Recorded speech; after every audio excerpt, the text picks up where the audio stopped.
ലഹു അവിടുത്തെ കുടുംബാംഗങ്ങളെ പ്രത്യേകം വിളിച്ചുണർത്തി ഇബാദത്തുകളിൽ ശ്രദ്ധിക്കാൻ കൽപ്പിക്കാറുണ്ട്.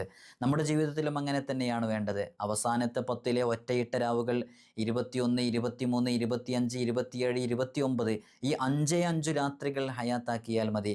ലൈലത്തുൽ ഖദ്ർ കൊണ്ട് വിജയിച്ചവരുടെ കൂട്ടത്തിൽ നമുക്കൊക്കെ ഉൾപ്പെടാൻ സാധിക്കും.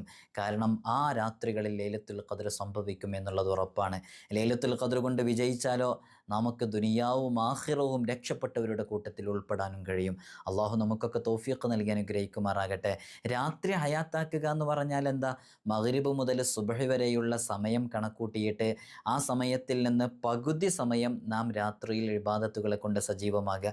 പകുതിയേക്കാളും കുറച്ചും കൂടെ കൂടുതൽ കൂട്ടിക്കഴിഞ്ഞാൽ രാത്രിയുടെ ഭൂരിഭാഗം സമയവും രാത്രി ഹയാത്താക്കിയവരുടെ പരിധിയിൽ നാം പെടുമെന്ന് അയിമ്മത്ത് നമ്മെ പഠിപ്പിച്ചിട്ടുണ്ട്.